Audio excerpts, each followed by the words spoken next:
भाई राम मंदिर का भी विरोध करने लगे। छपरा से आवाज आई, राम मंदिर का विरोध किए कि वहां हॉस्पिटल बनना चाहिए। तो वही विरोधी आज बिहार सुन ला हो। भाई मैं धर्म के विरोध में कभी नहीं रहा और मैं धर्म के विरोध में नहीं, आज भी नहीं हूं। लेकिन लोग जो धर्म के नाम पे वोट मांगते हैं, जो धर्म के नाम पे लोगों को भड़काते हैं, मैं उनका विरोधी हूं। भोजपुरी सिनेमा को भोजपुरी में काम करके हिंदुत्व का नाम लेके सब कुछ किए, कमाए, खाए। आज भोजपुरी इंडस्ट्री बंद हो गया। आप सिर्फ मंदिर मस्जिद बनाकर लोगों को कितना रोजगार दोगे आप? श्रद्धा दिल में होता है किसी भगवान के लिए, मंदिर में भगवान नहीं होता है, हमारे दिल में होता है, उत्पन्न होता है, तब हम मंदिर जाते हैं। मेरा विषय वो है। भगवान कृष्ण ने जब कहा, युद्ध चल रहा था महाभारत का, ये प्रकरण पूरे विश्व के सनातनियों को याद है और पूरा बिहारो सुन ले। जब युद्ध चला तो अर्जुन कहा कि ये भगवान सामने भाई है, चाचा है, परदादा है, काका बा, छोट भाई बा, वो पटीदार है, क्या करे? तो भगवान कृष्ण क्या कहे? कहे जब पटीदार, चाचा, काका, भाई, बहन जो भी तुम्हारे समक्ष है युद्ध में, वो अधर्मी हो गया, वो सनातन के खिलाफ हो गया, वो स्वार्थ में चला गया, तब चूको मत, बाण चलेगा।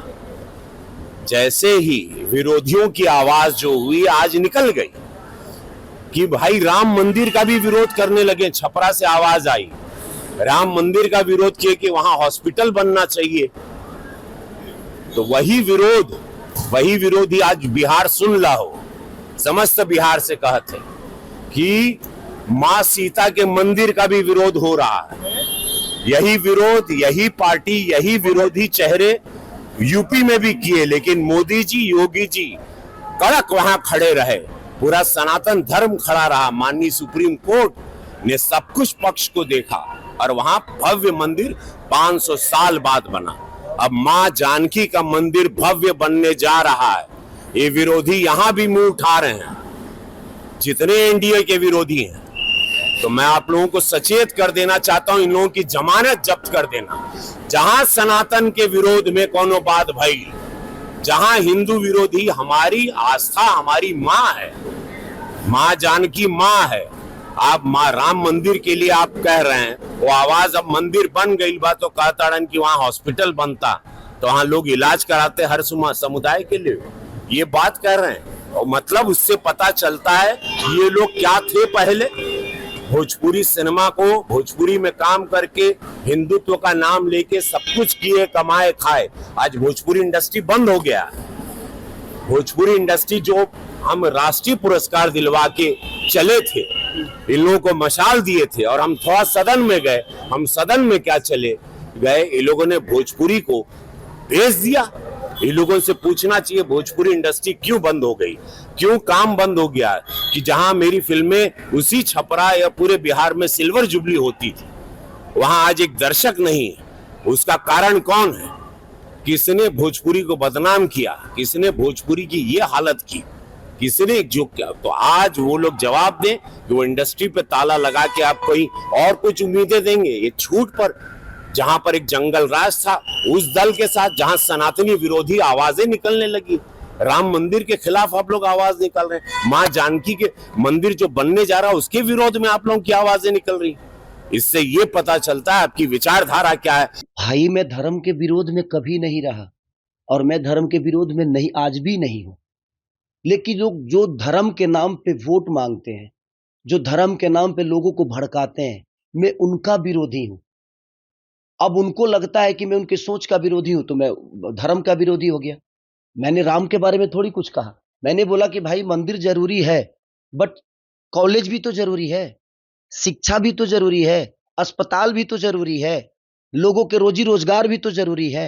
आप सिर्फ मंदिर मस्जिद बनाकर लोगों को कितना रोजगार दोगे आप? श्रद्धा दिल में होता है किसी भगवान के लिए, मंदिर में भगवान नहीं होता है, हमारे दिल में होता है, उत्पन्न होता है, तब हम मंदिर जाते हैं। मेरा विषय वो है कि मंदिर बनना चाहिए। मैं ये नहीं कह रहा हूं कि मंदिर नहीं बनना चाहिए, मंदिर बनना चाहिए, लेकिन मंदिर के साथ साथ लोगों का ख्याल भी। आखिर बताइए, आप मंदिरें बना दे और लोगों के पेट में अन्न ही ना दे तो भूखे भजन होता है क्या?